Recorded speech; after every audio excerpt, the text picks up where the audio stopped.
Hey, good morning, everybody. Welcome to another episode of Command Post Cohort. Hey, everybody. Appreciate y'all joining us again. Today, we're going to talk a little bit about after action reviews. You'll hear them referred to as AARs and what the purpose of those are and how that can help you improve your team and make sure that you're building that trust and you've got a high performing team. Yeah, Craig, let me just give you a breakdown real quick of an AAR, right? So this morning I walked into the studio and I felt something on my foot and I turned on the light. It was a scorpion. We have Good. scorpions here in Texas, just hanging out in the house. So I immediately, jumped about 3 feet in the air and then had to take care of the scorpion. So AAR, next time, turn on the light, then step into the room to make sure there are no scorpions. Yeah, So these things are important.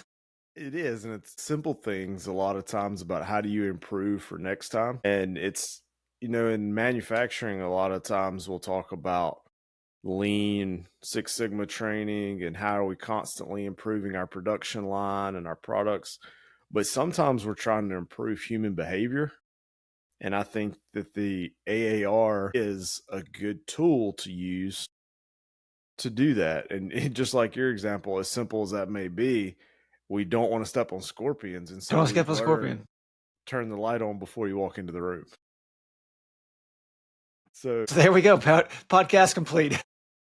So with the idea of a after action review I guess the best way to describe it is a facilitated conversation that focuses on a few questions of what's supposed to happen, what actually happened, why did it happen that way, and then what can we do better next time.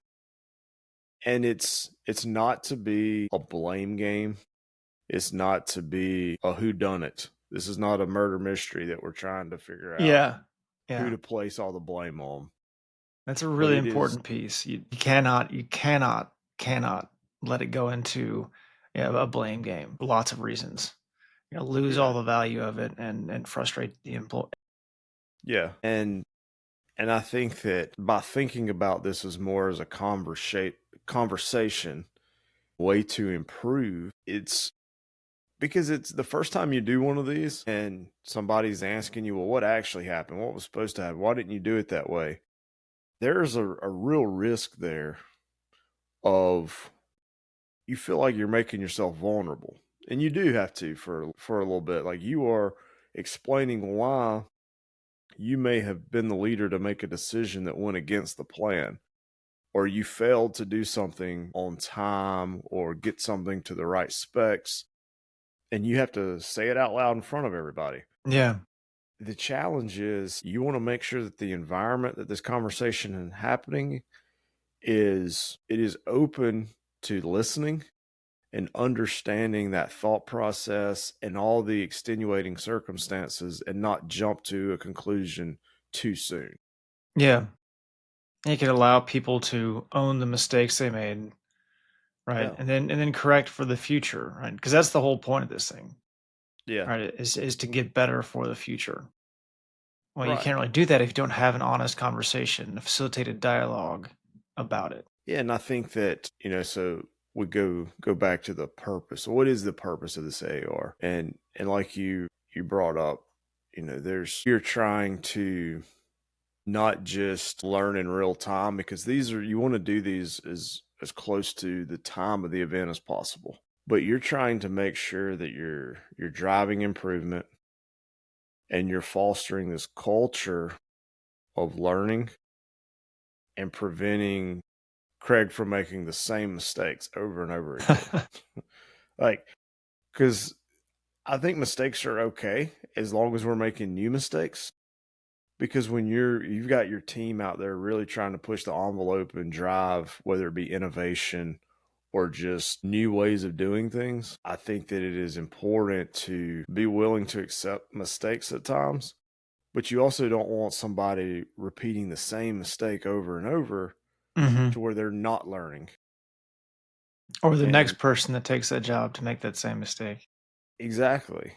And so by having this conversation, it really allows not just the person who made that decision, but everybody else in that room to understand what could have happened and how their thought process led to that decision ultimately. So I guess I'd like to start with just explaining kind of what an AAR looks like. Yeah. What Yeah. that because they take a lot of different forms. In the Army, where this was a extremely common practice, we did these on a regular basis for both large and small events. You had to be essentially prepared to do an AAR at any given time, because if you had something significant that happened, you want to do this as soon as possible. And the reason is Hmm. humans forget things. And so if we have a training event, we'll say in January, well, if I wait until July Yeah. to review what happened and talk about ways to improve it, it is, we've lost 6 months or more of time there to where people could have forgotten. Maybe some of those people are on vacation. Maybe some of the key leaders have even changed positions, and so they're not there in that department anymore. But the AAR can be used from everything. In the Army, we worked out every morning and go do physical training. Yep. So you go do PT we'll say as a squad size element. So 9 guys go out and go for a run. You can actually have an AAR over those guys going out on a run and doing a workout in the morning. And it simply is, well, what was supposed to happen? Well, today we were supposed to do a 5-mile run under 40 minutes, given it was partly cloudy with a slight drizzle, whatever the conditions are. And we were going to use this route, and we were going to be back at this time because we had this other training to do today. And then someone can say, okay, well, what actually happened? Well, actually, we ran the route in 41 minutes. Yeah. And so initially that sounds like a failure. Like we were supposed to do it in less than 40 and we did it in 41. But then when we get into that third question of, well, why did that happen? Well, we were actually behind a large formation and we couldn't get around them, pass them, because the route we chose was a small, narrow road, had a large formation of 100 people in front of us, couldn't sneak around. So that slowed us down for, a half a mile. Well, what do we do better? And somebody says, oh, well, hey, we could take this alternate route next time. And we know that that's a big wide road where lots of people run, and we wouldn't have that problem. And it is all, that leader does this by asking questions. Yeah. The leader should really be the one talking or I shouldn't say it's always the leader, the facilitator. Yeah. So whoever's facilitating this conversation should really, I think, just be asking good questions and listening and writing down or taking notes. And for that example, probably don't need a lot of notes. We just remember to consider an alternate route. However, the flip side is, this thing is very scalable. We could do it to a large brigade size training exercise that has hundreds, if not thousands of people involved.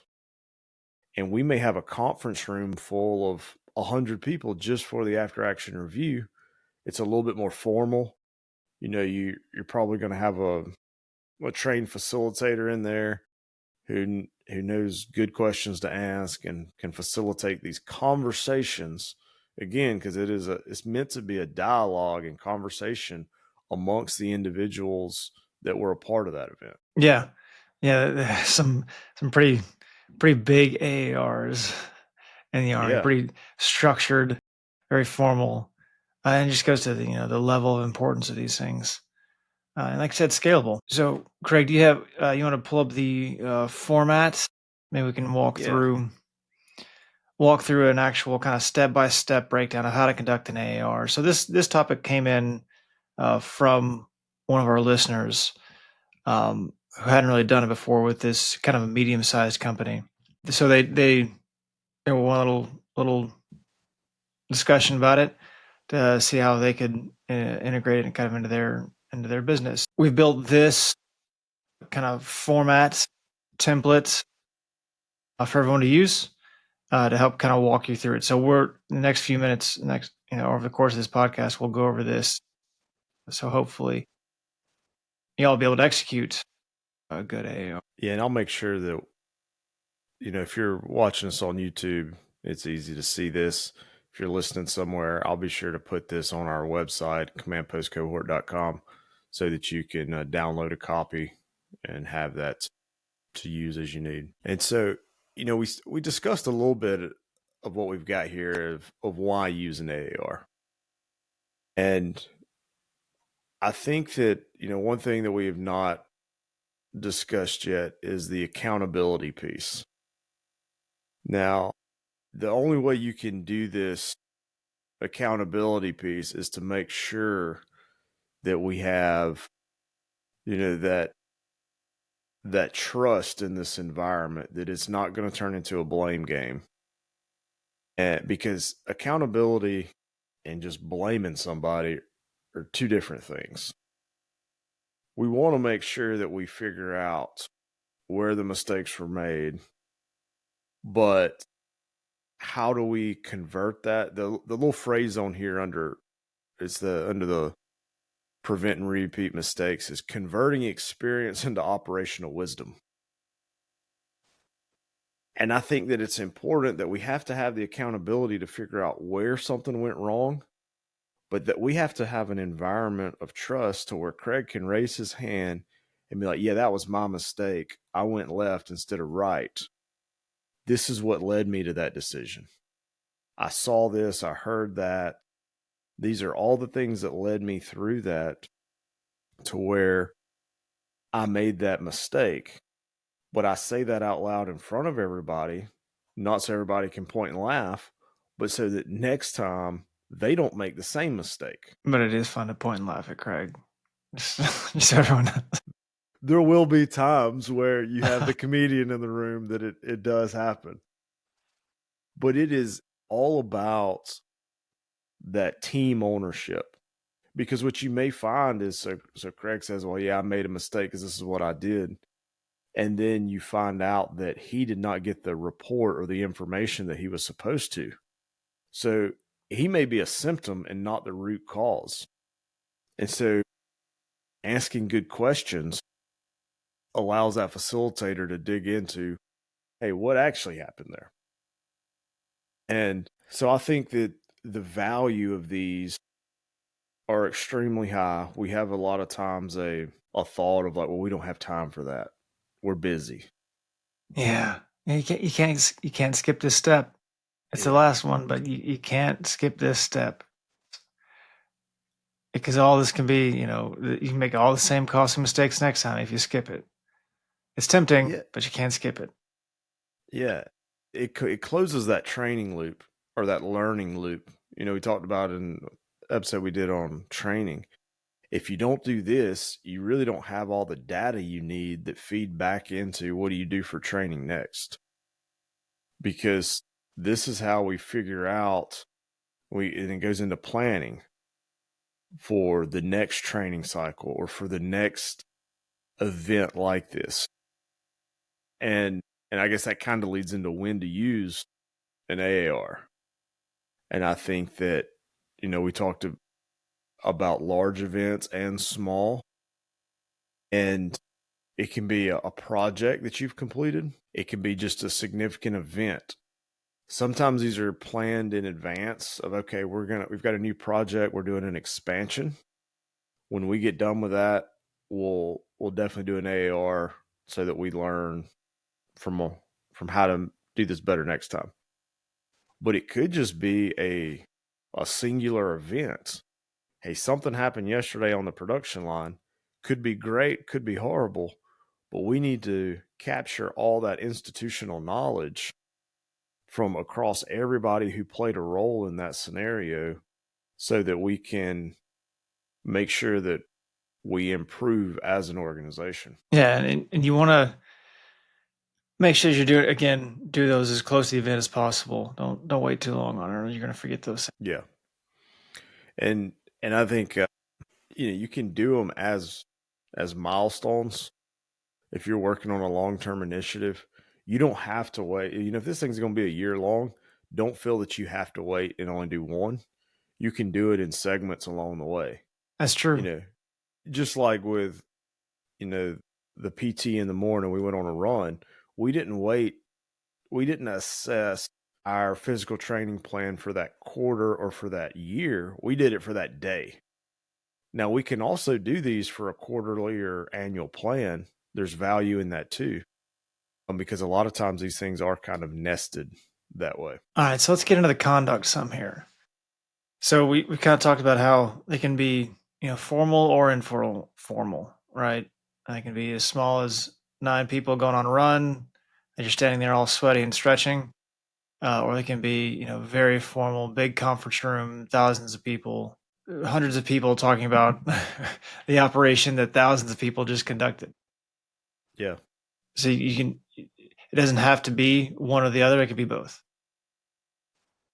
But there is a kind of a structure to it to really get to the output. And we've got it focused on 4 questions here that I think will guide everyone through an AAR. Yeah, and I think it's valuable to try to keep it simple. Mhm. Just as the structure of, hey, if you focus on these 4 questions and then ask why a few times Yeah. when people answer these, you'll really get to some root cause, and you'll really be able to improve things. And so the very first one was, what was supposed to happen? So you want to start with the first question of what was supposed to happen. And this is where you can really clarify what your mission was, what the expectations that you had going into it, and know Mhm. that where your goals were, because I think we can all admit that no matter what project we're undertaking in what industry, how we think it's going to go in our mind, no matter how much planning we did, a lot of times that's not exactly what happens in reality. Yeah, so the first question, you just kind of laying the framework everybody agrees to. Okay, so remember, this is what we said was going to happen. This was the plan, right? Just kind of reminding everybody of what the plan was. So then you go to question 2, which is what actually happened. And that's where the fun starts. Yeah. Yeah. So when you start talking about, well, what actually happened? And again, it's important to keep this objective. And we're Mhm. just talking facts. We're talking the timeline. It's not to start pointing fingers, but we just want to say this is what actually happened. And then we can start asking those follow-up questions. The facilitator can be like, okay, so Craig, you said you were supposed to go left, but you went right. Why did you do that? And then I can explain what my thought process was. And this can really, if you have really built that trust up, and it's going to take time as people get used to how these operate and how these Yeah. go, is you start getting one person saying, well, I did this, but I didn't know about this other thing that happened. You may get somebody else in the group to then speak up and say, well, I didn't know that you needed that information, or I didn't know you were short on those supplies, or I could have got that to you. And we may have found that the root cause was not somebody made the bad choice, but we had a miscommunication or something else in there. But it's really important to walk through what actually happened and not let people gloss over the inconsistencies with the plan for what's it versus what actually happened, because it's real easy for me to maybe um the production, we were making a change to the production line, and it was supposed to be done completed by Thursday, and the tests were supposed to be done by Tuesday. And really, it still went online on Thursday, but I didn't do my testing until Wednesday. And so I just ignore that part when we ask what really happened. I say, oh, yeah, well, it was great. We had the production line up and running on Thursday. And we don't want to gloss over those smaller steps just because I don't want to look bad. We may find out that the reason I couldn't do my testing was there was a part that was delayed. And so maybe it's a vendor issue, or maybe it's something Mm-hmm. outside of our control. And that's okay. We just want to know about it. Yeah. Well, so like in that example, right, Craig? So what actually happened though? The part arrived late. That's a fact, right? We ordered the part arrived late. Okay. Well, why did the part arrive late? Because the shipping time, was longer than we expected or longer than usual. Well, so that kind of leads to the fourth question, right? So what can we do better next time? Well, next time maybe we order the part sooner, right? Maybe that's the out. So questions two, what actually happened? The part arrived late. Question three, why did it happen? Why did it arrive late? Well, because the shipping time was longer than expected. Well, number four, what can we do better next time? Order the part sooner, right? So they all kind of build on each other to make it better for next time. Yeah. And so after we know what actually happened, then we start digging into that why. And there's going to be internal and external factors. Some stuff you can't change. If you work in the construction industry, you cannot control the weather. And so, Yeah, why was this project delayed by a week? It's like, well, a hurricane hit. I'm sorry. that's going to stop the project. That is going to cause those challenges. And while sometimes it's internal, it's like, why did this not get done on time? It's like, well, Craig was supposed to place that order and he forgot. Or we were changing to a new system. He thought he input the order, but he did not because he skipped the training day or wasn't trained properly. So maybe it's an internal thing that we can control, and sometimes it's not. And so again, it goes back to not to place blame right now. It's more about fully understanding. A lot of times when we're talking about these different issues, we emphasize how important it is for leaders to ask questions. Yeah. The AAR is a really good place to practice that, is asking a bunch of questions. Yes. Yes, it is. And so then that does lead us into that final fourth question of what can we do better next time? And you want to find your takeaways and needs of the organization to improve. The way we did this a lot of times in the Army is we would collectively as a group decide on 3 things to sustain, like your positives, like, hey, we did this really well. Because this is not just about bringing out the negative. It's That's also true. about, you want to find those positive moments and reinforce the good, not just focus on the bad.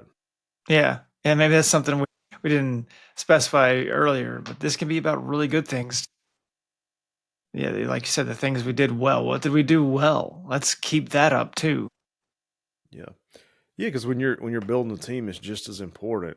You're trying to reinforce that good behavior while mitigating behaviors that you're trying to adjust or prevent. I mean, some behaviors you just want to flat out prevent. So, but a lot of times it's more of you're just trying to make minor adjustments. It's not always a catastrophic failure. A lot of times you'll find that it was a dozen miscommunications or just slightly, like, it wasn't a great decision, but it wasn't horrible either. But Mm. when you have 12 of those stacked up, that's what led to your failure. It's usually not one person woke up that morning and was like, okay, I'm here to sabotage everything, and just went rogue. It's more often than not a series of events. And so these conversations and these dialogues with these questions are meant to really bring that out so that we can fully understand what's going on. And so we've got on this framework, we've got some kind of tips and tricks on here of things that we've experienced that help. And I think, we've really tried to emphasize, you've heard us both say this, about trying to create an environment where everybody can speak freely. Yeah. But to me, that's one of the most important aspects of this. Because if you want to get the most value, you've got to have people willing to have the conversation. Yeah. If everybody's afraid of speaking up and afraid of being looked at as somebody that messed up, right? Nobody's going to speak up and nobody's going to bring up issues, and this will all be for naught. So it's got to be a place where they feel safe and able to speak freely. Yeah. And then so another important aspect is you want to make sure you document these answers and these potential solutions, because what we don't want to happen is we all sit in the room together and come up with ways we could really enhance things, and then we don't use that information. So we want to, somebody has got to be responsible for taking these action items back and implementing them. And so when we've got our three sustains or our three improves, and it doesn't have to be one person, it may be, okay, this went really well.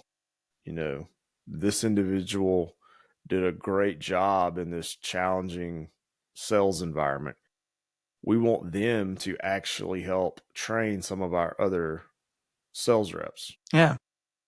And so that can be one piece. The improve may be, hey, from a logistics standpoint, we didn't get all of our stuff to this last trade show at the appropriate time. And so a lot of our information was not to our prospects. And so we're going to have this individual relook our protocols and processes and our SOPs for how we handle logistics at trade shows. And we're going to create a focus group on that, and they're going to rework all those protocols. And we have a deadline of when that's going to be fixed by. And so it can look a little different, but the important part out of this is we want to take all these learning that happen and then place it somewhere it's actionable so that we get results, and it goes back into developing our team to a high standard. So we talked about some, it's facilitated kind of by the leaders, but it's not just by the leaders. Everybody needs to participate in this, right? This is everybody that had any part in the action. Because that's what's really, bringing up the issues, all the issues, and get them all sorted out, right? Because what the leader might have seen isn't necessarily always the whole picture, right? There's the people that are on the ground, on the line, working the action, and maybe they had some concerns or ideas of how to improve things. So it's not just the leaders, it's everybody. Yeah, because this is a good opportunity that all of the leaders' eyes and ears are all in the same room. Yeah. And so you find where those miscommunications are, and you find where those misunderstandings are, because the leader may have been doing what they thought best based off the information they got. And then you have a junior person stand up and say, "Oh no, that's not at all what happened. Yeah. This is what I saw." And that's fine. Like, we want to figure it out now. And sometimes it's frustrating. I mean, there's times when you're sitting there and you think you knew exactly what happened when you get there to question two. Yeah. Yeah. You'd be And then totally surprised. Yeah, and then somebody else in the room stands up and says, "No, that's not what happened." And you're like, "What do you mean?" And so be prepared for that too. Like, there will sometimes be people that genuinely believe from their perspective that is what actually happened, but it was based off of a report that came in. And then you ask somebody who was actually there on the ground, and this goes back to being there is important as a leader. And they're like, "Nope, that's not what happened at all." And so then you just talk through it like, okay, Yeah. so one, let's figure out what really happened, but also, why did you think that happened? So there's multiple levels to this. Yeah. And it goes back to it being scalable. But, you want to try to keep these things focused on the main objective, and it not come into two people being subjective about something. But these are extremely valuable tools to use with your team at all levels. It doesn't matter if you've got a team of 3 people, you can use these, and it doesn't matter if you have an organization of 3,000, you can also use these. Yeah. So this is, just like Craig said. So it's scalable, right? We can, this is small, informal events, periodic events on a bigger project, or at the end of a really big project to make sure you capture all the really big things to help get better. So hopefully this helps. It's 4 simple steps and a lot of conversation, and you'll be better at the end. Yeah, and like I said, we'll put this as well as an example on the website. So if you want to have this as a reference, if you're doing your own AAR, and be able to see what one looks like, kind of some points from the business world as an example, we'll have that on the website as well. And we appreciate y'all, and hope y'all have a good one. Yeah, we'll see you later.